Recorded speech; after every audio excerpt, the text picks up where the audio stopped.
महादेव उन्हें जगाते हैं जिनका जीवन वो बदलना चाहते हैं।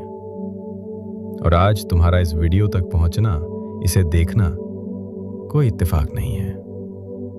ये शिव का सीधा संकेत है, क्योंकि अब वो तुम्हें बदलना चाहते हैं। जब सुबह घड़ी में 3:40 बजते हैं, तब ब्रह्मांड का सबसे पवित्र और रहस्यमयी द्वार खुलता है। उस वक्त तुम्हारी आंख का खुलना तुम्हारी मर्जी नहीं होती। तुम उठते हो क्योंकि स्वयं ब्रह्मांड तुम्हें पुकार रहा है, तुम्हें चुन रहा है। और जो इस बुलावे को सुन लेता है, उसका जीवन फिर कभी पहले जैसा नहीं रहता। लेकिन यहां एक बहुत बड़ी सच्चाई है जो कोई नहीं बताता। सिर्फ 3:40 पर उठ जाना कोई चमत्कार नहीं करेगा।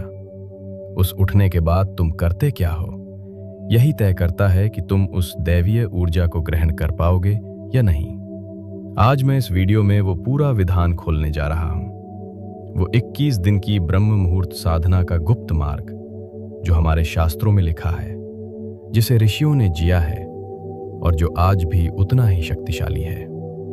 हर हर महादेव, शिव मार्ग में आपका स्वागत है। आज हम जानेंगे, पहली बात, ब्रह्म मुहूर्त का वो रहस्य जो हमारे ग्रंथों में लिखा है और जो विज्ञान भी आज मान रहा है। दूसरी बात, संकल्प क्या होता है और क्यों हमारे ऋषि, योगी और सिद्ध पुरुष कोई भी कार्य संकल्प के बिना कभी नहीं करते थे। तीसरी बात, ब्रह्मचर्य का वो सरल सत्य जो इस साधना की नींव है और आधुनिक जीवन में इसे कैसे अपनाएं। चौथी बात, उतना ही सोना क्यों जरूरी है जितना उठना, और रात के उस 15 मिनट के विधान के बारे में जो पूरी दिनचर्या को बदल देता है। पांचवी बात, वो एक भूल जो 91% लोग पहले सप्ताह में करते हैं और इसी कारण हार जाते हैं। और अंत में वो पूरा 21 दिन का साधना विधान जो तुम्हारा गुरु बन जाएगा इस यात्रा में। वीडियो अंत तक देखना। पहले ये समझो कि ब्रह्म मुहूर्त है क्या। 24 घंटों में 30 मुहूर्त होते हैं, हर मुहूर्त 48 मिनट का। और इन सभी मुहूर्तों में एक मुहूर्त ऐसा है जिसे सृष्टिकर्ता ब्रह्मा का समय कहा गया। सूर्योदय से ठीक 96 मिनट पहले यही ब्रह्म मुहूर्त है। और इस ब्रह्म मुहूर्त के भीतर सबसे शक्तिशाली क्षण है 3:40। अथर्ववेद कहता है, इस समय की वायु में प्राण शक्ति सबसे अधिक होती है। ये वायु शरीर की नाड़ियों को शुद्ध करती है। चरक संहिता कहती है, जो मनुष्य ब्रह्म मुहूर्त में जागता है वो रोग से दूर रहता है, बुद्धि तीव्र होती है और आयु बढ़ती है।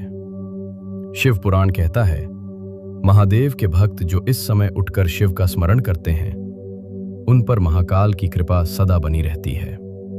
3 अलग अलग ग्रंथ, 3 अलग अलग युग, और तीनों एक ही बात कह रहे हैं। अब विज्ञान की बात करें तो इस समय हमारे मस्तिष्क के भीतर पीनियल ग्रंथि, जिसे हमारे ऋषि तीसरी आंख कहते थे, वो अपनी सबसे सक्रिय अवस्था में होती है। इस समय मन नींद और जागृति के उस संधि पर होता है जहां विचार सीधे चेतना की गहराई में उतर जाते हैं। जो बीज इस क्षण बोया जाए वो सबसे गहरा जड़ पकड़ता है। यही कारण है कि हमारे ऋषियों ने यह समय चुना था। अब बात करते हैं उस चीज की जो हमारी परंपरा में सबसे पवित्र मानी गई है, संकल्प। आज की दुनिया में लोग इसे एक साधारण इरादा समझते हैं, लेकिन हमारे शास्त्रों में संकल्प का अर्थ बहुत गहरा है। सोचो, विश्वामित्र ने जब तपस्या की तो पहले संकल्प लिया। भीष्म पितामह ने जब प्रतिज्ञा ली तो वो संकल्प ही था। हनुमान जी जब समुद्र पार करने निकले तो उन्होंने पहले अपने भीतर वो संकल्प जागृत किया। इतिहास में कोई भी महान कार्य बिना संकल्प के पूर्ण नहीं हुआ। क्यों? क्योंकि संकल्प सिर्फ मन का निर्णय नहीं है। संकल्प एक ऊर्जा है जो तुम्हारे भीतर के हर संशय को जला देती है। जब तुम संकल्प लेते हो तो ब्रह्मांड को एक स्पष्ट संकेत जाता है और वो संकेत तुम्हारे रास्ते खोलने लगता है। हमारे ऋषि जानते थे कि संकल्प के बिना कोई भी साधना अधूरी है। इसीलिए इस 21 दिन के विधान में संकल्प पहला और सबसे महत्वपूर्ण चरण है। अब एक ऐसी बात जिसे लोग या तो समझते नहीं या जानबूझकर अनदेखा कर देते हैं, ब्रह्मचर्य। और मैं तुमसे बिल्कुल सीधे शब्दों में बात करूंगा। ब्रह्मचर्य का अर्थ केवल शारीरिक संयम नहीं है। ब्रह्मचर्य का अर्थ है अपनी ऊर्जा को बिखरने से बचाना। हमारे शरीर में जो शक्ति है वो अगर सही दिशा में जाए तो बुद्धि तीव्र होती है, एकाग्रता बढ़ती है, शरीर में ओज आता है और ये ओज ही ब्रह्म मुहूर्त की साधना को सफल बनाता है।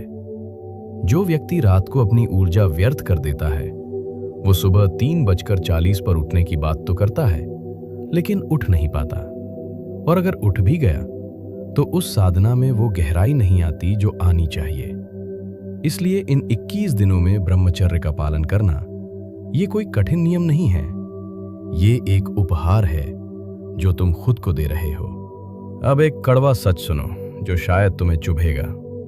तुम ब्रह्म मुहूर्त में उठने के सपने तो देखते हो, लेकिन रात को 11 से 12 बजे तक बिना मतलब फोन की स्क्रीन पर आंखें गड़ाए रखते हो, और फिर 3 से 4 घंटे की अधूरी नींद के साथ अलार्म से लड़ते हुए उठने की कोशिश करते हो। मुझे साफ कहने दो, ये कोई साधना नहीं है, ये तुम अपने ही शरीर के साथ घोर अत्याचार कर रहे हो। शास्त्र और आयुर्वेद बहुत स्पष्ट हैं। एक साधक के सोने का सबसे श्रेष्ठ समय है रात 8 से 9 बजे के बीच।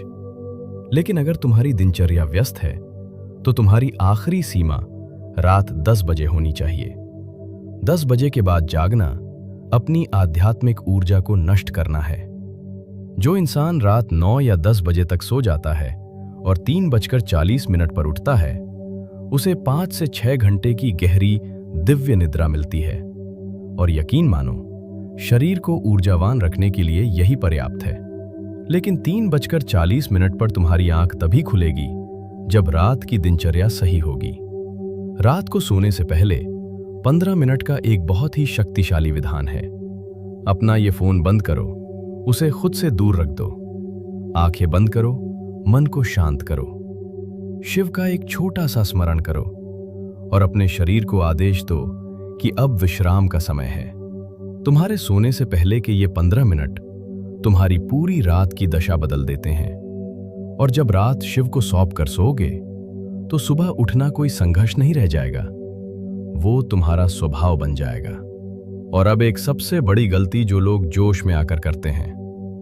आज तुम्हारी आदत सुबह 8, 9 या 10 बजे तक बिस्तर में पड़े रहने की है, और तुम सोच रहे हो कि ये वीडियो देखकर कल से सीधा 3:40 पर उठ जाओगे। तो मेरी बात लिख कर रख लो, तुम तीसरे दिन ही हार मान लोगे। ये शरीर को एक भयानक झटका देना है, और याद रखना मेरे दोस्त, झटके देकर कभी कोई साधना सिद्ध नहीं होती। साधना जबरदस्ती का नाम नहीं है, ये एक धीरे धीरे होने वाला रूपांतरण है। इसलिए अगर तुम सच में इस 21 दिन की ब्रह्म मुहूर्त साधना को पूरा करना चाहते हो तो तुम्हें सीढ़ियां चढ़नी है, छलांग नहीं लगानी। चरणबद्ध तरीका अपनाओ। पहला सप्ताह, एकदम 3:40 पर मत जाओ, अपना लक्ष्य सिर्फ 5 बजे का रखो। दूसरा सप्ताह, जब शरीर 5 बजे का अभ्यस्त हो जाए तो इसे खिसकाकर 4:30 बजे ले आओ। तीसरा सप्ताह, अब 4 बजे उठने का नियम बनाओ, और फिर धीरे धीरे उस परम समय की ओर बढ़ो, 3:40। अपनी दिशा हमेशा ब्रह्म मुहूर्त की ओर रखो, लेकिन गति अपनी रखो। अगर तुम इस विधान पर टिके रहे तो मैं तुम्हें वचन देता हूं, एक दिन वो घड़ी जरूर आएगी जब तुम्हें किसी अलार्म की जरूरत नहीं पड़ेगी। समय होते ही तुम्हारा शरीर और वो ब्रह्मांड तुम्हें खुद जगा देगा। इस चैनल पे रोज हजारों कमेंट्स आते हैं, भाई आज से शुरू कर रहा हूं, महादेव की कृपा से 21 दिन पूरे करूंगा, मैं तैयार हूं। लेकिन एक कड़वा सच बताऊं, 2 दिन बाद वही इंसान फिर से उसी पुरानी दलदल में होता है जहां से उसने शुरू किया था। क्यों? उनके पास उत्साह था, शिव पर आस्था थी, इरादा भी पक्का था, फिर भी हार गए क्योंकि उनके पास व्यवस्था नहीं थी। उत्साह महज एक भावना है, आज है कल खत्म हो जाएगी, लेकिन एक व्यवस्था वो चीज है जो तब भी काम करती है जब तुम्हारा उत्साह मर चुका होता है। तुम सोचते हो कि YouTube पर सब कुछ मुफ्त में मिल जाएगा। हाँ, YouTube पर मुफ्त का ज्ञान बिखरा पड़ा है, लेकिन वो सिर्फ बिखरा हुआ है। उस मुफ्त के ज्ञान ने किसी को नहीं बताया कि पहले सप्ताह में जब नींद का हमला होगा तो उससे कैसे लड़ना है। किसी ने नहीं बताया कि कौन सा मंत्र कितनी बार और किस भाव से जपना है। किसी ने नहीं बताया कि अगर एक दिन नियम टूट गया तो क्या करना है। मुफ्त का ज्ञान तुम्हारा मनोरंजन कर सकता है, लेकिन तुम्हारा मार्गदर्शन नहीं। इसी खालीपन को भरने के लिए, उन गिने चुने साधकों के लिए जो सच में बदलना चाहते हैं, मैंने तैयार की है शिव मार्ग 21 दिन ब्रह्म मुहूर्त साधना मार्गदर्शिका। ये कोई साधारण PDF नहीं है। ये इन 21 दिनों के सफर में तुम्हारा गुरु बन जाएगी। इसमें सब कुछ स्पष्ट है। संकल्प विधि, महादेव के सामने पहले दिन सही विधि से संकल्प कैसे लें। 21 दिन का दैनिक क्रम, सुबह आंख खुलने से लेकर रात के विश्राम तक क्या, कब और कैसे करना है। मंत्र जप और नियम, कौन सा मंत्र और उसे जपने का सही विधान। आधुनिक ब्रह्मचर्य, आज के समय में इसका व्यावहारिक रूप से कैसे पालन करें। और रात का 15 मिनट विधान, जो तुम्हारी नींद को गहरा कर देगा। इसमें एक डिजिटल ट्रैकर भी है जो सीधा तुम्हारे फोन में खुलेगा। रोज रात को सोने से पहले अपनी हर पूरी की गई क्रिया पर टिक लगाना। ये महादेव को तुम्हारे दिन भर के संकल्प का रोजाना हिसाब देने जैसा होगा। अब मेरी एक बात बहुत ध्यान से सुनना। मैं यहां तुम्हें कुछ बेचने नहीं आया हूं। मैं चाहता तो ये मार्गदर्शिका मुफ्त में दे सकता था, लेकिन हमारे शास्त्रों का एक बहुत कठोर नियम है। जो विद्या बिना मूल्य या बिना दक्षिणा के ग्रहण की जाती है वो कभी फलित नहीं होती। मुफ्त की चीज की इंसान कद्र नहीं करता। इसीलिए इस पूरी मार्गदर्शिका का मूल्य मैंने सिर्फ 99 रुपए रखा है। ये 99 रुपए कोई कीमत नहीं है। ये तुम्हारी तरफ से एक दक्षिणा है। ये तुम्हारा कमिटमेंट है, तुम्हारा संकल्प है कि तुम इस साधना को लेकर सीरियस हो। ये उनके लिए बिल्कुल नहीं है जो सिर्फ वीडियो देखकर कल से शुरू करूंगा कहते हैं और सो जाते हैं। ये सिर्फ उनके लिए है जो सच में इन 21 दिनों में तप कर कुंदन बनना चाहते हैं। लिंक डिस्क्रिप्शन और पिन कमेंट में है। अगर शिव का बुलावा महसूस हो रहा है तो ये 21 दिन का सफर तुम्हारा इंतजार कर रहा है। और अभी टिप्पणी में लिखो, हर हर महादेव, मैं तैयार हूं। बस ये 3 शब्द, ये तुम्हारा संकल्प है, तुम्हारी प्रतिज्ञा है। महादेव हर संकल्प देखते हैं। वीडियो अच्छी लगी हो तो उन लोगों तक पहुंचाओ जो इस यात्रा के लिए तैयार हैं। अगर तुम भी महादेव के इस रास्ते पर आगे बढ़ना चाहते हो तो शिव मार्ग को सब्सक्राइब करो और हमारी इस आध्यात्मिक यात्रा का हिस्सा बनो। हर हर महादेव।